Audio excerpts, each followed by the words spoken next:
বিসমিল্লাহির রহমানির রহিম। আসসালামু আলাইকুম। বছরের প্রথম ফল আল্লাহর রহমতে, আল্লাহ চাইছে বলে খেলাম। লিচু উঠে গেছে আল্লাহর রহমতে, আর লিচুগুলো খুবই মিষ্টি। আর আমাকে একটু হেল্প করে দিতেছে তামান্নার মালিহা, দুই বোন, আমার বড় বোনের মেয়ের মেয়ে নাতিরা।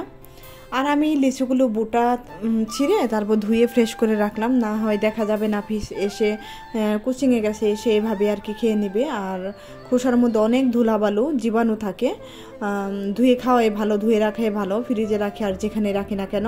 বাচ্চারা যখন খাবে অনেক সময় দেখা যায় মুগদা ছিলে কিংবা নুগদা ছিলে ওই হাতে আবার খেয়ে নেয়। এই জন্য আমি সবসময় ফল টুল আগেই ধুয়ে রাখি। আর এটা ছিল সন্ধ্যাবেলা। পরের দিন সকালবেলা সবাইকে জানাই শুভ সকাল। কেমন আছো তোমরা সবাই? আশা করি অনেক অনেক ভালো আছো। পিএন ডেলিভারিকে সবাইকে অনেক অনেক শুভেচ্ছা, শুভ সকাল। দুইবার শুভ সকাল দিয়ে দিলাম অলরেডি। আর আমার ভিডিওটা তোমাদের কাছে যদি ভালো লেগে থাকে প্লিজ একটা লাইক দিয়ে দেখা শুরু করবে। তোমাদের কাছে অনুরোধ, প্রিয় ভাইয়া ও আপুরা, একটা লাইক দিয়ে দিবে, লাইকটা দিতে ভুলবে না। তারপর তো এই যে আমি দেখো সকাল সকাল এই যে তরমুজটা খেয়ে নিলাম। তো সকাল সকাল না, একটু লেটই হয়ে গেছে, তরমুজটা কেটে খেয়ে নিলাম। তারপরে নাফিসকে একটু কেটে দিলাম। আর তারপরে যে আমি আমার উঠান বাড়িঘর কীভাবে প্রতিদিন পরিষ্কার করে নিই সেটা তোমাদের সঙ্গে একটু শেয়ার করলাম। এই প্রতিদিনই আমার এই উঠানটা সামনাটা ঝাড়ু দিয়ে সুন্দর করে একদম পরিষ্কার করে রাখতে হয়, তারপরে রাখা যায় না, কবুতর যেহেতু পালি বাড়িঘর একদম নষ্ট হয়ে নোংরা হয়ে যায়। তারপরে এই যে উঠানটা ভালো মতো ঝাড় দিয়ে রেখে দিলাম। তারপর এখন চলে যাব আমি খিচুড়ি রান্না করতে। আজকে আমি এক আপুর রিকোয়েস্টে আমি পোলাও চাল দিয়ে ঝরঝরা খিচুড়ি রান্না করবো। ঝরঝরা না আর কি, খিচুড়িটা রান্না করব, ভুনা খিচুড়ি। আর ঝরঝরা না কেন বললাম, আমি একটু একটু ভিজা ভিজা পছন্দ করি, তারপরে ঝরঝরাই হবে, সেই জন্য বললাম ঝরঝরা না। আর তার জন্য এই যে দেখো মুগ ডাল দিয়ে দিলাম মসুরি হাফ কাপ, আর 1 কাপ দিয়ে দিচ্ছি পোলাওর চাল। আর এখানে চালটা ভালো মতো কচলে ধুয়ে নিতেছি, যে পর্যন্ত সাদা পানিটা না আর কি পরিষ্কার পানিটা না বের হবে সে পর্যন্ত কিন্তু কচলে ধুয়ে নিতে হবে। আর ডাল চাল ভালো মতো সবসময় কচলে ধুয়ে খাওয়াই ভালো।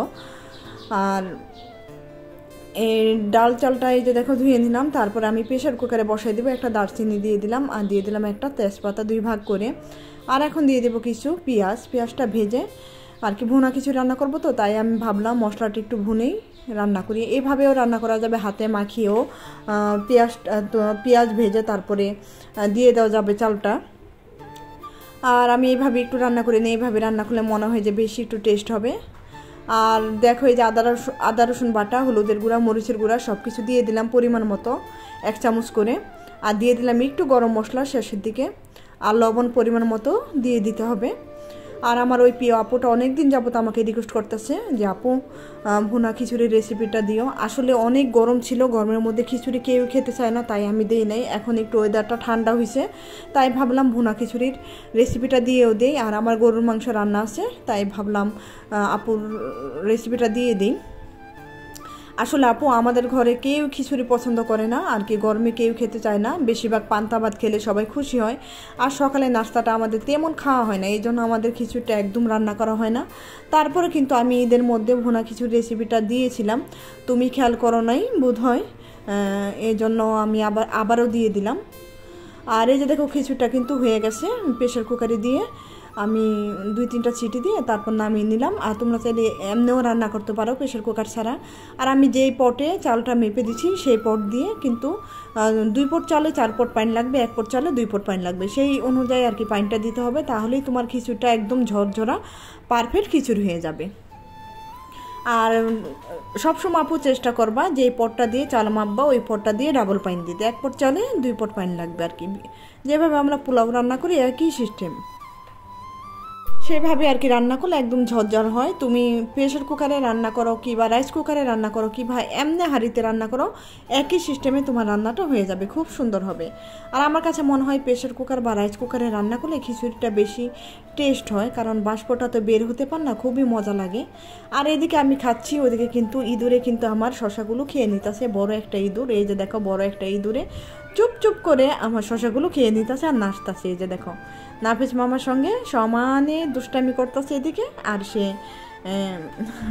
চুপ চুপ করে আমার শসাগুলো খেয়ে নিতেছে। তারপর আমি মাঝে মাঝে তাকে একটু খেয়ে দিতেছি, একটু ঝাল হয়েছে তারপরেও খেয়ে নিছে, কিছু বলে নাই। ওর মার হাত হলে খেত না, দেখা যেত বলতো যে ঝাল আমি খাবো না।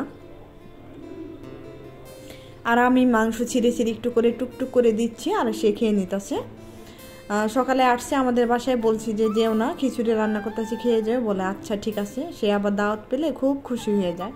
আর ওই যে দেখো আরেকটা খিরাই কিন্তু নিয়ে গেল চুপচুপ করে, খিরাই না সরি শশা, খিরাই তো শীতের মধ্যে হয়। আর আজকে তোমাদের সঙ্গে আমি দুপুরের শেয়ার করব শুটকি মাছ ভুনা আর কি, ছুরি শুটকি ভুনা। এই যে দেখো বিশাল বড় ছুরি শুটকি, এই দুইটা ছুরি শুটকি আমি নিয়ে নিছি, কেটে টুকরা টুকরা করে নিব, এই সাইজ করে নিব। তারপরে একটু চুলায় ভেজে সিদ্ধ করে তারপরে কাঁটাটা বের করে শেষে আমি শুটকিটা রসুন দিয়ে সুন্দর করে রসুন পেঁয়াজ দিয়ে ভুনা ভুনা করব। খেতে কিন্তু মাশাআল্লাহ ভীষণ ভালো লাগে। তোমরা তো সবাই জানো শুটকি পাগল কিন্তু সবাই, দুই একজন মানুষ বাদে পৃথিবীতে কিন্তু শুটকি পাগল সবাই। শুটকি কিন্তু কম বেশি আমরা সবাই পছন্দ করি।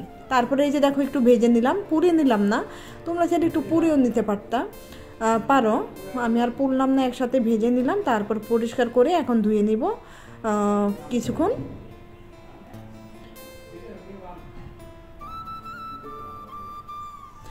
এই যে কিছুক্ষণ ধুয়ে তারপর চুলায় বসাই দিলাম একটু পানি দিয়ে, সিদ্ধটা হওয়ার পরে একদম যখন নরম হয়ে যাবে আমি মাঝখান থেকে যে কাঁটাটা আছে সে কাঁটাটা বের করে নিব। আর এই যে দেখো কাঁটাগুলো কিন্তু বের করে নিছি অফ ক্যামেরায়, সুন্দর করে কাঁটাটা বের করে এখন আমি এই যে কাঁটাটা বিড়ালকে দিয়ে দিব, বিড়াল খেয়ে নেবে না খুব খুশি হয়ে। আর এই কাঁটার মধ্যে আবার একটু শুটকি আছে সেটা দেখে আবারও নিয়ে নিলাম।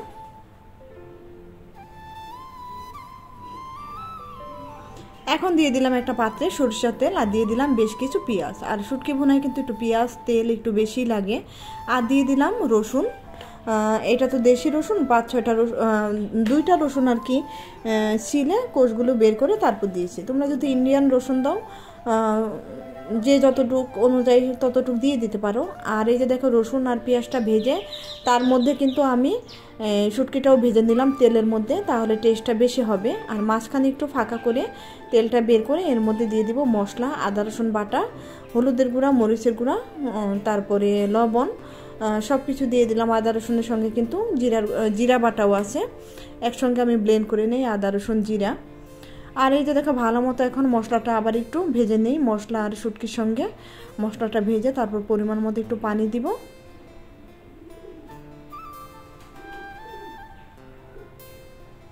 পানি দিয়ে এখন বেশ কিছুক্ষণ শুটকিটা আমি ভালো মতো কষিয়ে নিব।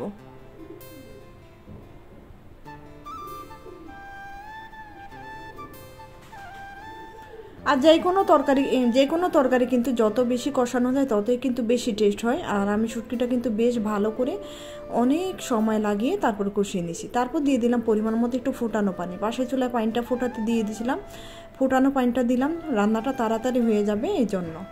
আর দিয়ে দিলাম ঝালের জন্য কিছু কাঁচামরিচ। আর আমরা তো বেশি তেমন একটা ঝাল খাই না, তারপরে একটু শুটকিতে ঝাল লাগে, এই জন্য আমি কাঁচামরিচগুলো একটু মাথাটা কেটে তারপরে আস্তে আস্তেই দিয়ে দিলাম। হয়ে গেল আমার শুটকি রান্না। কেমন লাগলো ভিডিওটা তোমরা জানিও। আজকের মতো এখানে শেষ করবো। সবাই ভালো থাকবে, সুস্থ থাকবে। আল্লাহ হাফেজ, আসসালামু আলাইকুম।